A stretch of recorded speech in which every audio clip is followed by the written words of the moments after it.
pauvre c'est l'épreuve pendant le sacrifice et l'épreuve après le sacrifice. Et c'est pas facile, les épreuves de chaque jour, c'est des épreuves terribles. C'est des épreuves terribles. Vivre les épreuves de chaque jour, c'est terrible. Vivre, et chaque épreuve, c'est un sacrifice.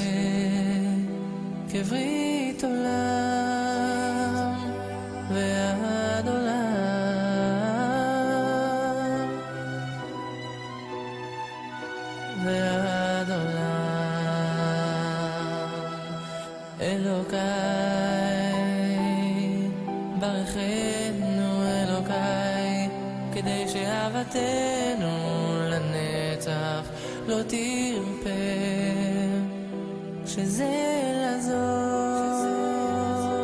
ביום שבועה ברית דמים אנחנו חותמים קבלי Chute de Rosh Kolel, Rêve Rabotai, aujourd'hui c'est le premier jour. On dit en général que lorsqu'on commence quelque chose, et ainsi pour toujours le mariage, le premier jour du mariage, il n'y a que tout est beau, c'est après le problème que ça commence après. Le premier jour du mariage, le couple il sourit, se rigole, tout va bien, c'est après. Bon, dès que le premier jour du Seder, il y a un roi, je me rappelle, nous aussi à la Yeshiva, lorsqu'on était jeunes, que vous sachiez que j'ai jamais été au collège dans ma vie. Je ne connais pas c'est quoi un collège. Mais je connais la Yeshiva. La Yeshiva, c'était, Baruch Hashem, on a bien étudié là-bas. Le collège, c'est à l'époque, il n'y avait pas. C'était. Lorsqu'on rentrait à la Yeshiva le premier Zman, dès qu'on venait à Rosh Chodesh hier, c'était Bémet Arouah. Bémet, c'est un roi. Et Minastam, je ne peux pas vous dire, est-ce que ce roi qui est le premier jour qu'on commence la Yeshiva, c'est d'où ça vient. Mais personnellement, je pense que ça vient que Bémet, si le fait qu'on est retourné, c'est qu'on aime la Torah. Alors c'est ça qui fait le roi. Parce que le fait, beaucoup de gens, après la fête, ils ne retournent plus au Kollel ou à la Yeshiva. J'en connais, hier, cette semaine, j'ai reçu des gens en Israël, il y a plein de Bahurim qui ne veulent plus retourner à la Yeshiva. Plein. Alors, ils savent que leurs parents, les pauvres, ils ont un problème. Alors, si Bémet, la preuve qu'on aime l'étude, c'est lorsqu'on retourne après. Donc, lorsqu'on retourne après, on sent que ça nous a manqué ce mois-là qu'on n'était pas au Kollel. Ça nous a un peu manqué, donc ce mois qu'on n'était pas à la Yeshiva, ça nous a un peu manqué, donc il y a quelque chose d'une étoile. Mais le problème, c'est plus tard, c'est après ce réveil du premier jour qu'on commence, c'est après. Après, c'est là où il y a le problème.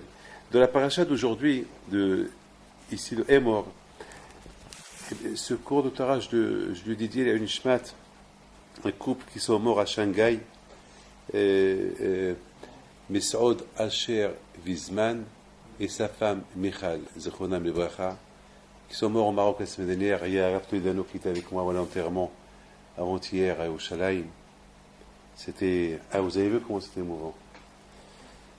Un couple, les pauvres, qui sont partis au Maroc passer la fête. Et il y a eu un pigoua, il y a eu un attentat, il y a eu 18 morts, et parmi les 18 morts, il y a 2 juifs, eux. Très jeunes, très jeunes. Des pauvres. C'est deux jeunes qui vraiment. Hier soir avec Hania, on était en train de voir un peu le vidéo que j'ai fait à Shanghai et le film que j'ai vu. Il était là, on le voyait assis, en train d'écouter.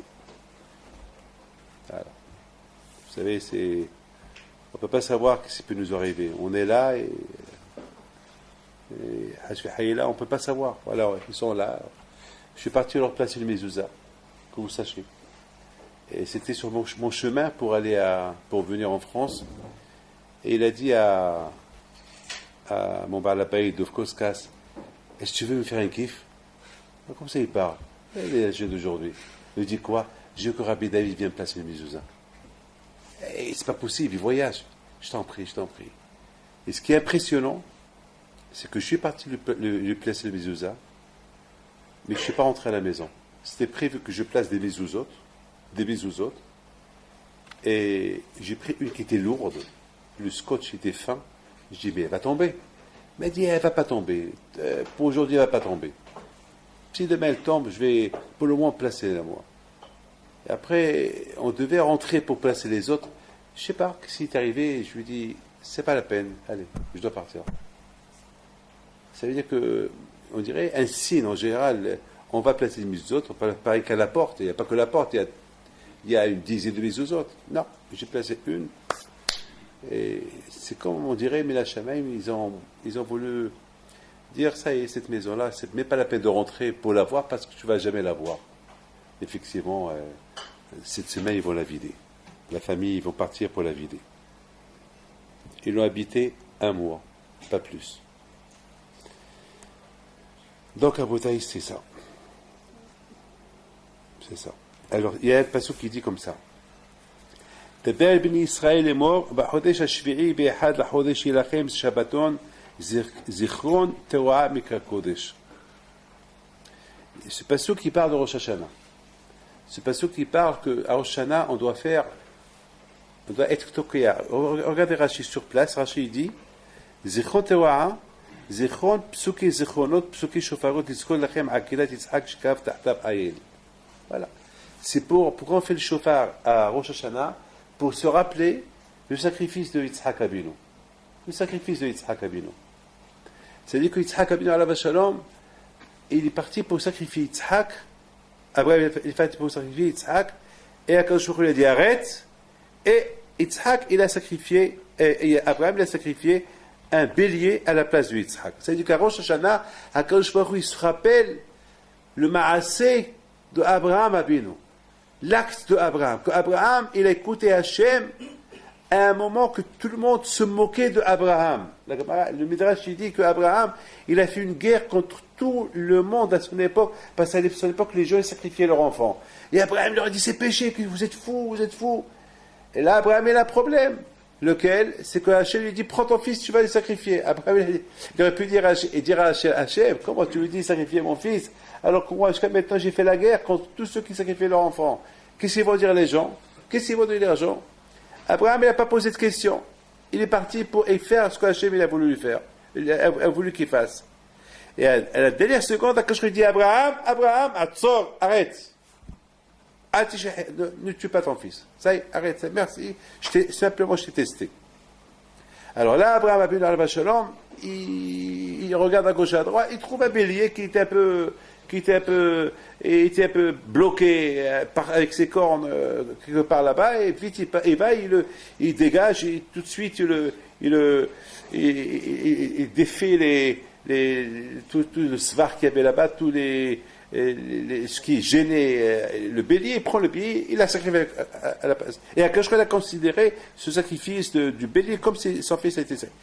Le Or Hadash, Rav Chaim Zaitchik alav shalom, un grand Baal Moussar, il pose une très belle question. Et sur ça, moi, je fais mon shiur.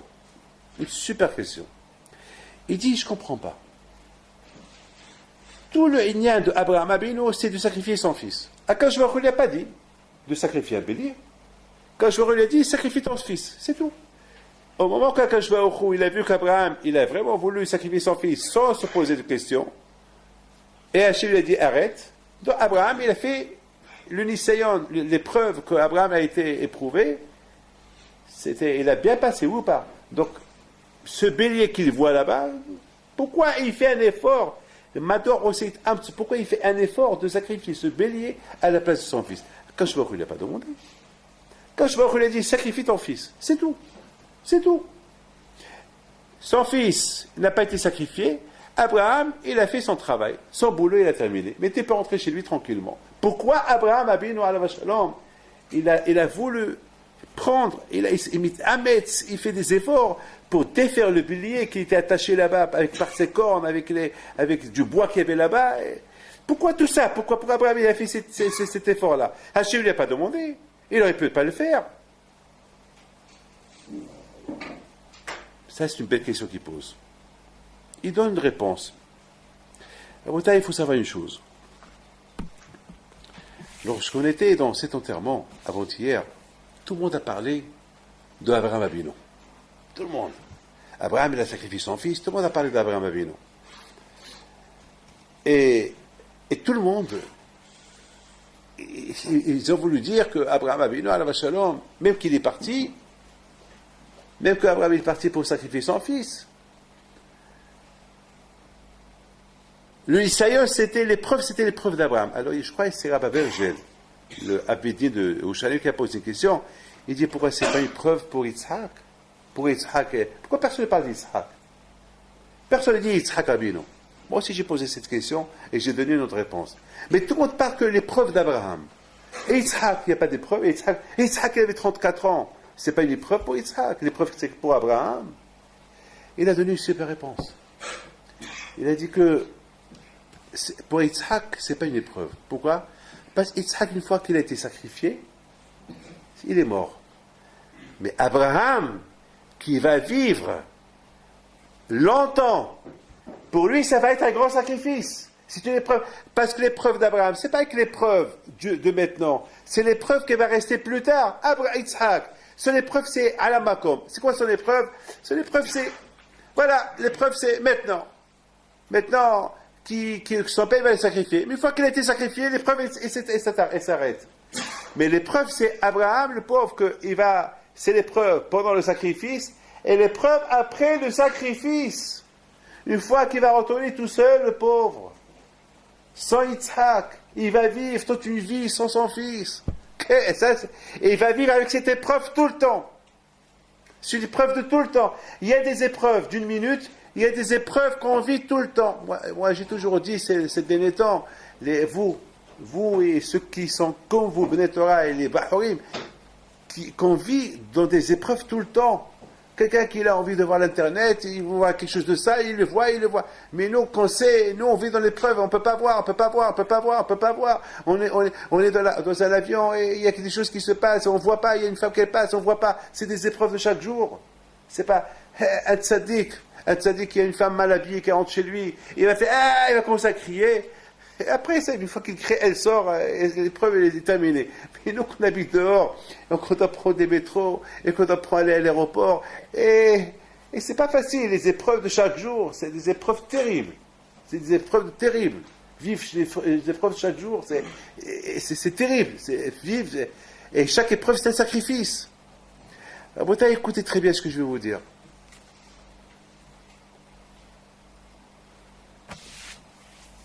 Abraham Avinu alav shalom. Quelle est la raison qu'Abraham Avinu alav shalom, il a pris ce bélier? Hakadosh Baruch Hu, il a dit, prends ton fils, sacrifie-le. Point final. Il a résisté l'épreuve. Il a aussi résisté l'après l'épreuve. Ça veut dire qu'une fois qu'il aurait égorgé, il va vivre l'épreuve encore. Et Akash a considéré que même comme s'il a sacrifié. Maintenant, il voit un bélier, personne lui a dit de le sacrifier. Pourquoi? Il fait un effort. D'abord, il faut savoir une chose. Je voudrais que chacun écoute ce que je vais dire. La Aliyah. Tout à l'heure, j'ai reçu une lettre. Et dans cette lettre, d'un jeune homme, qui écrit une lettre, qu'on regarde, Baruch Hashem, il a progressé avec les cours, dans l'école avec mes enfants, et combien il a progressé. Il a commencé avec moi, après Baruch Hashem, après j'ai arrêté de donner des cours, Baruch Hashem, mes enfants ils sont venus au milieu, il a commencé avec... Et c'est là, une belle lettre, c'est William qui m'a apporté la lettre, une très jolie lettre que j'ai reçue. Ça m'a fait... Et ce garçon-là, à Botaï, j'ai commencé à lire la lettre, j'ai commencé à dire... Ce garçon-là, le pauvre, les épreuves qu'il doit passer encore aujourd'hui. Bémet, une autre famille vient chez moi tout à l'heure, il dit, Rabbi David, je ne sais pas si vous vous rappelez, voilà mes deux enfants, et grâce à Dieu, Baruch Hashem, depuis qu'ils viennent au cours de Torah, et c'est deux beaux garçons. Je dis, c'est super, mais l'épreuve, elle y est encore parce qu'ils sont toujours beaux, ils ne sont pas toujours mariés, et ils sont toujours dans les sacrifices, voyager, il y a un des deux. Une fois qu'il devait partir travailler quelque part, je dis, ne va pas là-bas, passe là-bas, tu es seul, il n'y a pas de synagogue, il n'y a rien, il n'y a pas de juif, il n'y a rien, j'ai peur pour toi. Il pouvait gagner beaucoup d'argent. Mais écoutez, c'est pas une mission, ça. C'est pas un sacrifice, ça. Il faut savoir à beauté une chose. Abraham Abinu Alav Shalom, il savait qu'il n'y a que par les épreuves, que chaque épreuve qu'il a été éprouvée, c'est ces épreuves-là qui vont. Une épreuve égale sacrifice. Une épreuve égale un sacrifice. Parce que pour surmonter une épreuve, il faut faire un sacrifice. Une épreuve, c'est un sacrifice. Et David Amelech, il dit, Alecha horagnu kol hayom. Pour toi, Hachem, on a été tué chaque jour. C'est quoi? Dites-moi. Répondez-moi. Vous comprenez ce que je suis en train de dire? Alecha horagnu kol hayom. Toute la journée, il est mort pour toi. Comment? C'est quoi? Oui, Rabotai. Pour toi, Hachem, on est mort chaque jour. Comment on est mort chaque jour? Adam qui a Vaorel. Un homme qui meurt, qui se tue, qui se prive de dehors, il étudie la Torah. Ou bien un homme, Rabotai, qui se prive d'un film, qui se prive de quelque chose pour étudier la Torah. Un homme qui se prive, de n'importe quoi, un qui veut faire dehors, il étudie la Torah. C'est ça. Alecha horagnu kol hayom. Pour toi, Hachem, on a été tué toute la journée. Adam qui a Vaorel. Ça veut dire, Rabotai, le sacrifice. Un homme qui étudie la Torah, comme maintenant il va faire chaud, il va commencer maintenant à faire très très chaud, et nous ici, tout le monde est dans les parcs, et nous ici, dimanche on étudie, dimanche après on étudie, Shabbat on étudie, etc. Dimanche, lundi, mardi, Alecha horagnu kol hayom. Abraham Abinu Alav Shalom, maintenant qu'il a résisté l'épreuve, c'est super l'épreuve qu'il a résisté, mais maintenant, il veut enseigner à toutes les générations à venir un enseignement extraordinaire. Lequel? Vous savez que chaque jour on dit Baruchu Elokeinu Shebranu L'Chvodo. Chaque jour on dit dans la prière, merci Hachem que tu nous as créés pour toi. Et on dit dans les livres que lorsqu'on dit Baruchu Elokeinu, il faut penser, je suis prêt à mourir pour toi Hachem. Je suis prêt à mourir pour toi Hachem. Vous êtes prêts? Non, répondez-moi. Vous êtes prêts? C'est dur, hein? Les seigneurs, je crois que oui.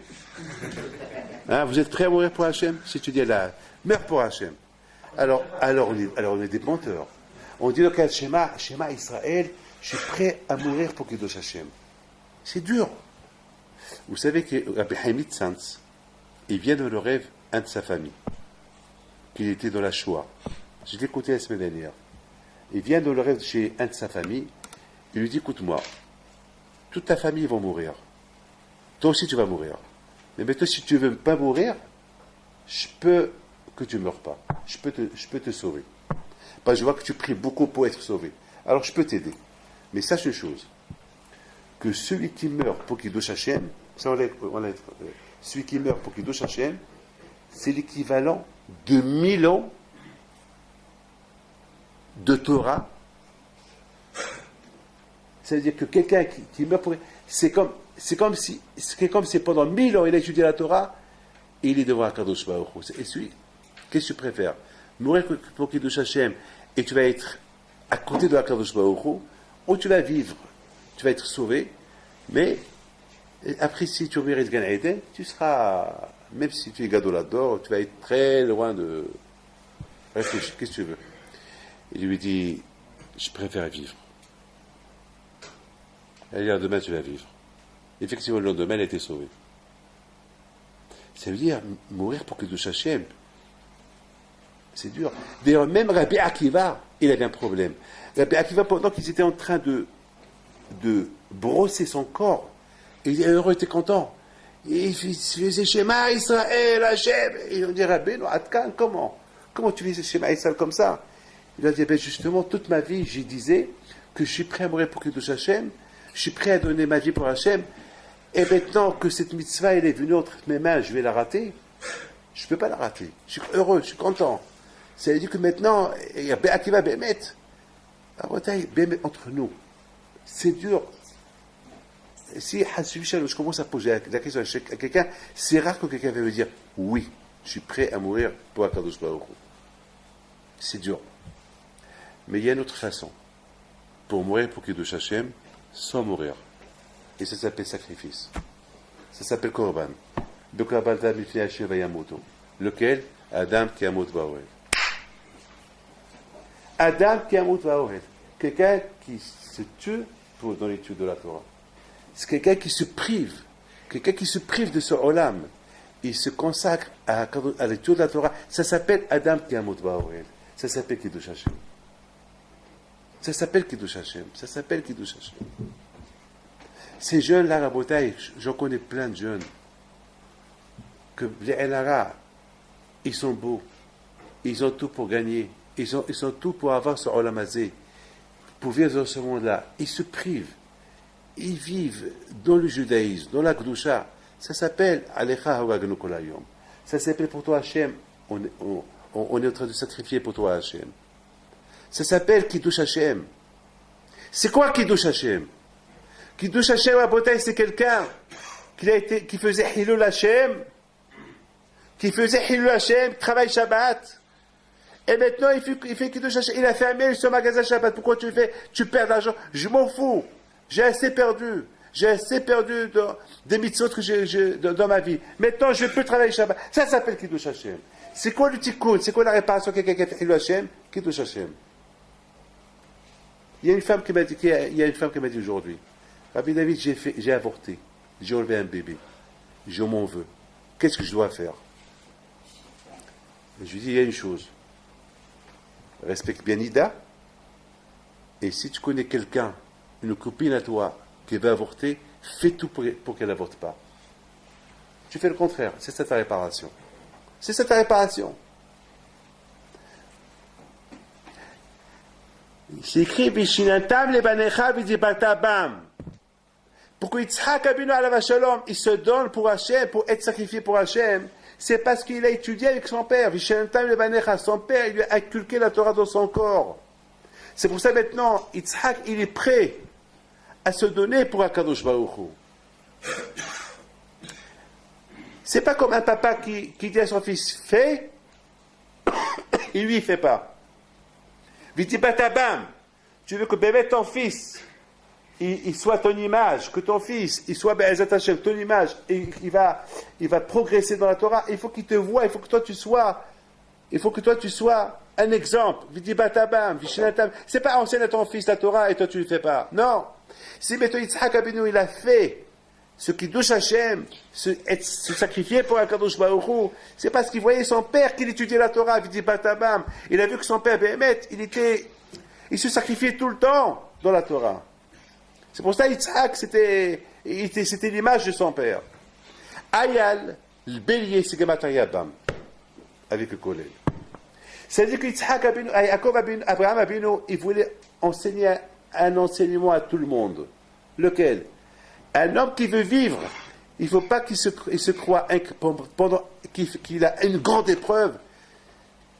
C'est ça, après une fois, un soulagement. Maintenant il n'y a plus d'épreuve, je suis soulagé. Non. Ayal, dit Batabam. Ça veut dire que Abraham Abinu, il cherchait un autre sacrifice à faire. Et puis il a donné à Rabotai devant son fils. C'est quoi le symbole de ce Ayala, ce bélier, le symbole de ce bélier qui veut dire que d'un sacrifice à un autre sacrifice. On peut passer des grandes épreuves lorsqu'il n'y a pas d'épreuve pour être éprouvé, alors une autre épreuve qui est plus grosse que toutes les épreuves, l'étude de la Torah. Respecter Torah mitzvot. Ayal, dit Batabam. Ayal, c'est Gematria Bam, avec le collègue. Vous écoutez ce que je vais vous dire. Comment il s'appelle Pessah? Hagamatzot ou Hagapessah? On l'appelle Hagamatzot et on l'appelle. Mais comment on l'appelle? Comment on l'appelle? Tout le monde l'appelle Pessah. Et pourquoi on l'appelle pas Hagamatzot? Sukkot. Pourquoi on l'appelle Sukkot? Parce qu'on s'assoit à la Sukkot 7 jours. Shavuot. Parce qu'on compte 7 semaines. Rosh Hashanah. Parce qu'on fait Shofar. Kippour, c'est Kapara. Pessah, c'est Matzot. La fête de Pessah, c'est Matzot. On doit l'appeler Hagamatzot. Pourquoi on l'appelle Hagapessah? Parce qu'à Botaï, Pessah. Pourquoi on l'appelle Hagapessah? Parce que pour que les Juifs ils sont arrivés à manger la galette pendant 7 jours, parce qu'ils ont fait un sacrifice. Pessah, le grand sacrifice. Une grande épreuve. Tuer la Avodazara égyptienne. Tuer cet agneau-là. Cet agneau qui était la Avodazara des Égyptiens. Le prendre et le tuer. Et le manger. Et le brûler. Et le faire rôtir avec l'odeur qui emporte que tout le monde égyptien était en colère. Ça, c'était un grand sacrifice qu'ils ont fait. Un sacrifice. Et c'est ça la bouteille. C'est ça la bouteille. Si Hasbi Hayla, on arrive à Rosh Hashanah, Teroa, c'est Otiyot, c'est les mêmes lettres de Torah Aïn. De la Torah qu'on peut l'expliquer à 70 façons. C'est-à-dire que si à Rosh Hashanah, on arrive à Rosh Hashanah parce qu'il y a avec beaucoup de bagages, de fautes que nous avons sur les mains, c'est parce qu'il y a eu un hissaran dans la Torah. Il n'y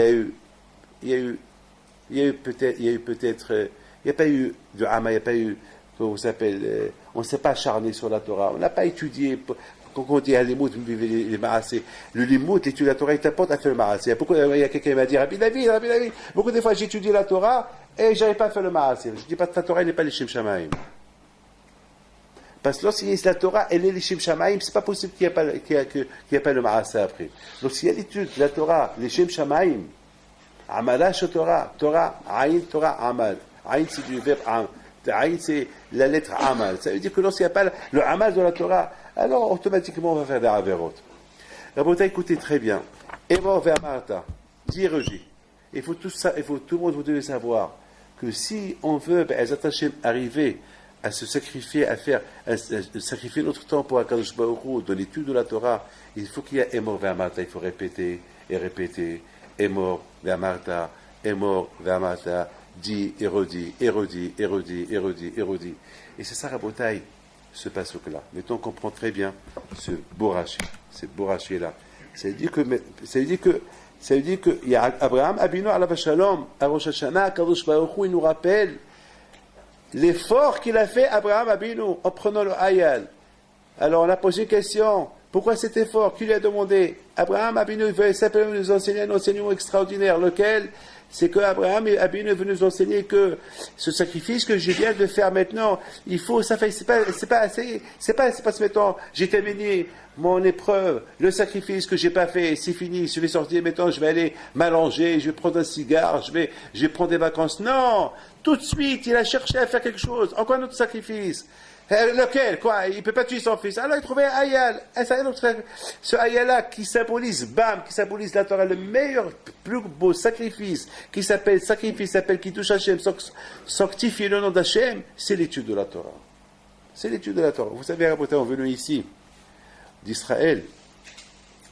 Il y a Rabbi, le Rosh Kollel d'Ashdod, il m'a donné une grande le Mahloket Rashi Tosfot sur le Inyan de est-ce que on peut tuer quelqu'un, est-ce qu'on peut croire quelqu'un sur Hoda'at Piv? Par exemple, quelqu'un il vient, il dit j'ai tué. Voilà. Est-ce qu'on le tue ou on ne le tue pas? Alors il Mahloket Rashi Tosfot sur ça. Et Rashi Rambam.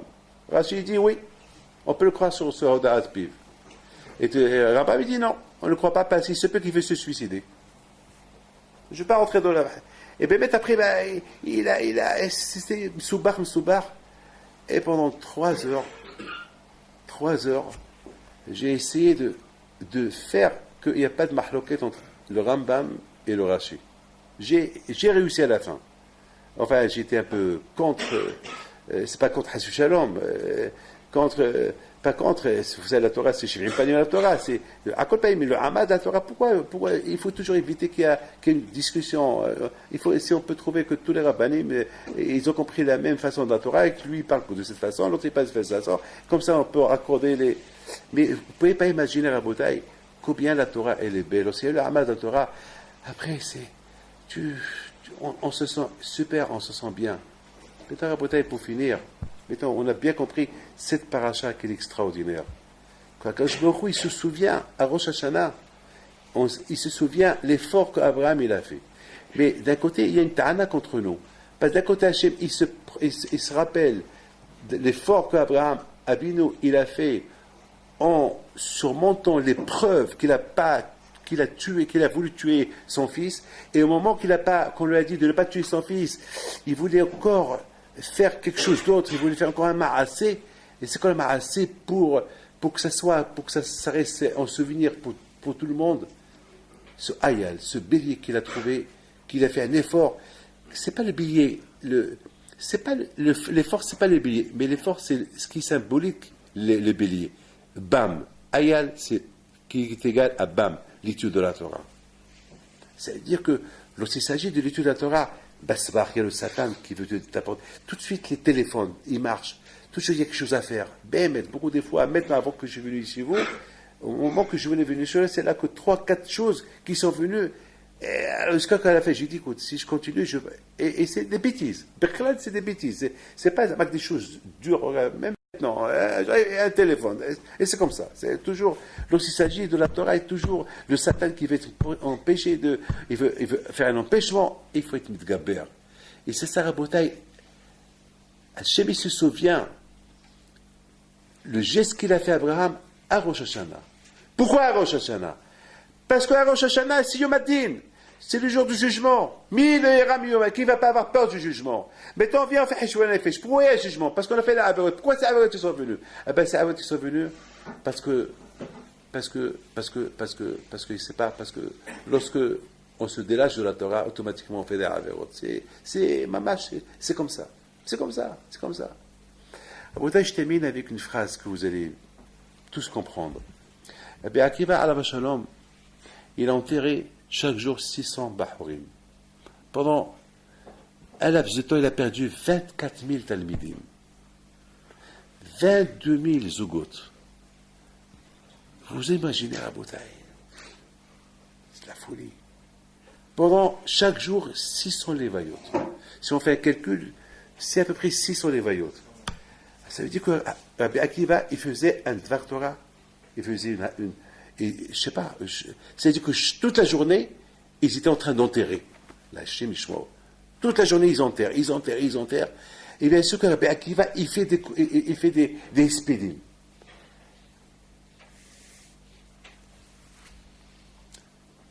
On dit que lorsqu'un de la Haboura, il meurt, Tid'ag kol la Haboura. Ou pas?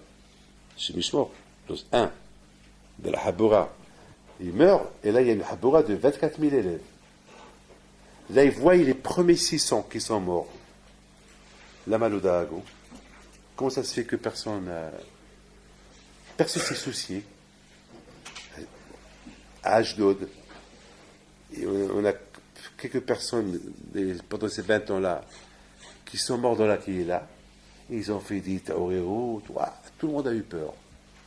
Il y a un bébé, le pauvre, de 10 ans, qui a été écrasé par le camion par le car qu'il a emmené de l'école, de la yeshiva. Toute la ville était.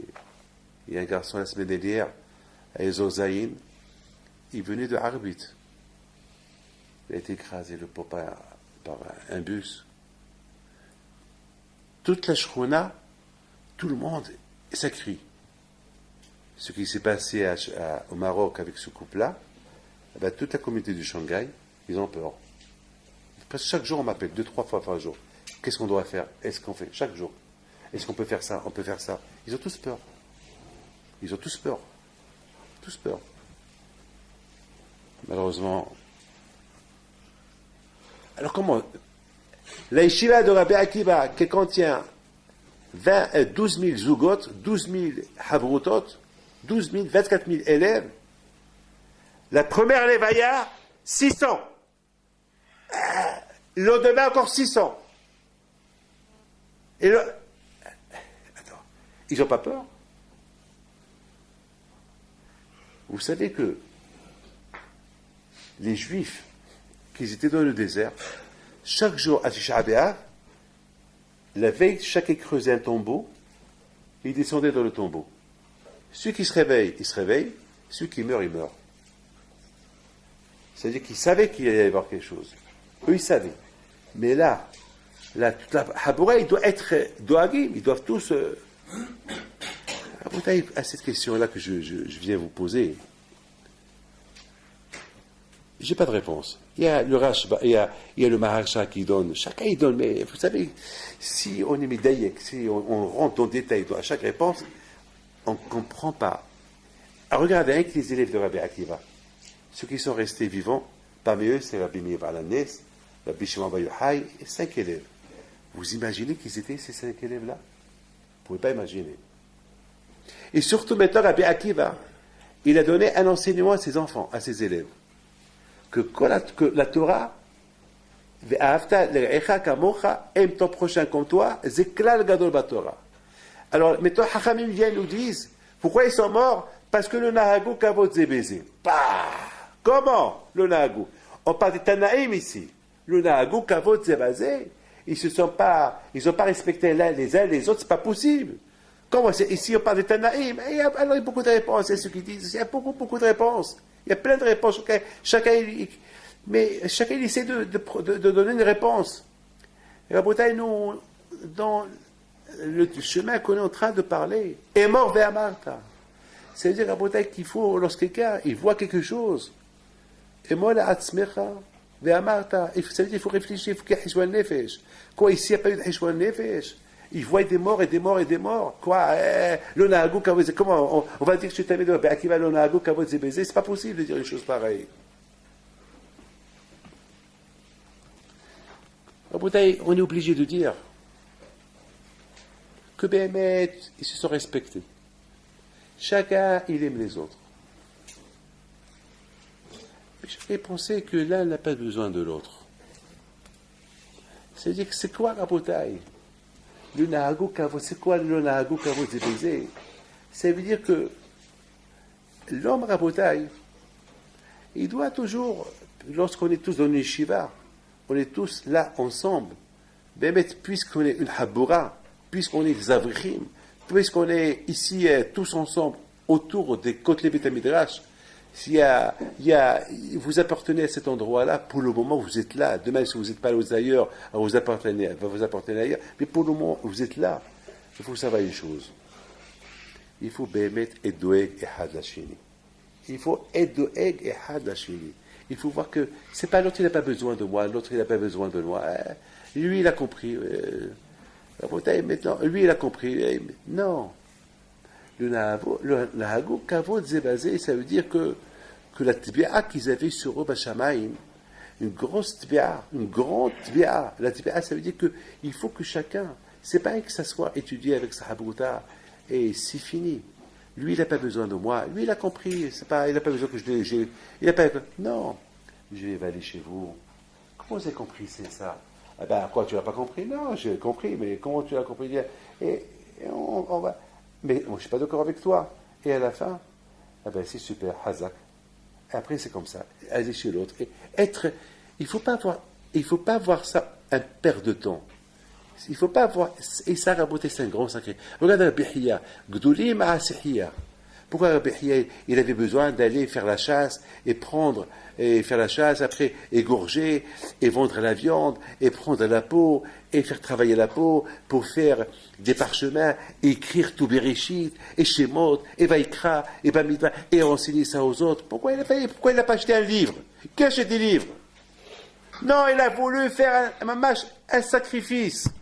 Eh bien, Rabotai, ce sacrifice qu'il a fait à Rabbi Hiya, la Gemara, il dit, l'honneur à Rabbi Hiya a été le sacrifice qu'a fait Rabbi Hiya en faisant ce qu'il a fait, ça veut dire qu'il a fait rentrer une kudusha dans ces parchemins-là, il s'est investi sur ces parchemins avec une grande mission de tefesh, et grâce à ça, ça a fait que l'ishtakha, ceux qui ont étudié de ces livres-là de Rabbi Hiya, eh ben, la Torah, tellement, ils ont été écrits, pas une kudusha.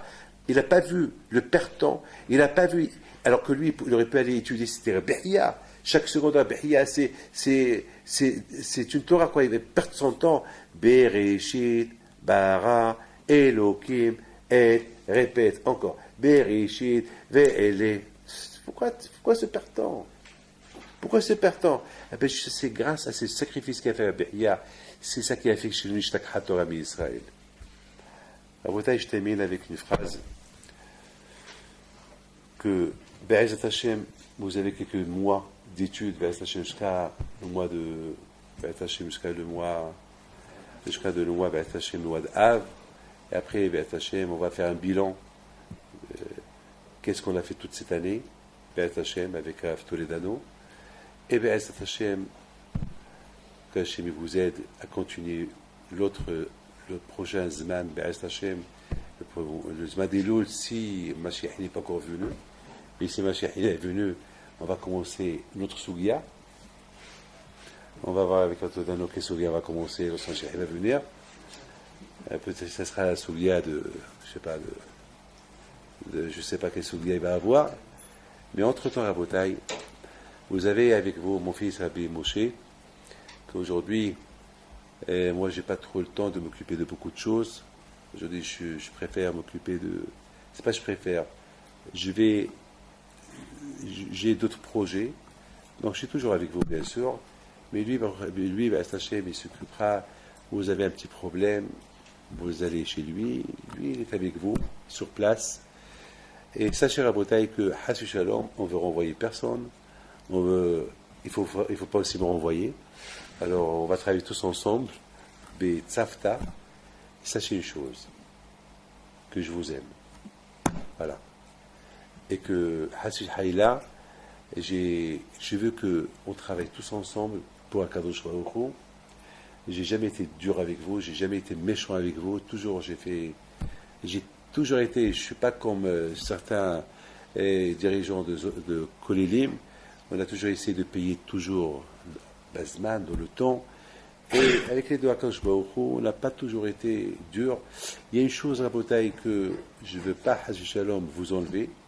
J'avais prévu de donner à tous ceux qui ont étudié, donc on ne les a pas payés, ceux qui ont étudié pendant les semaines, il y a une dizaine, je ne sais pas, donc il faut les payer. Et on a oublié, c'est pas qu'on a oublié, c'est que j'étais en voyage, donc, il ne faut pas m'en vouloir si on ne les a pas payés. Rabotai, je vous souhaite à vous tous, je vous en prie, il faut étudier un peu de Moussar, et il faut faire, si ça ne vous dérange pas, chaque jour après Minha, un mismo de Tehillim. Pour le shalom, pour le monde. Ça ne va pas très bien dans le monde. Alors, à Bouteille, on ne perd rien du tout de faire un mismo. Ce n'est pas peine de lui faire tout ça à haute voix pour ne pas qu'on perde le temps, mais chacun ici peut faire après Minha, parce qu'un Minha, c'est une sigoula après Minha. Un Minha, de lire un mismo ou deux mismo de Tehillim, vite fait. C'est un beau mismor et בזכות זה הקדוש ברוך הוא ואת השם יקרא לשליח צדקנו בדברה בימינו ובטעתו. כוח ועזרה קמלי תפילתי אור אהבה חזקי תפילתי כי ליבי התחתן וחלה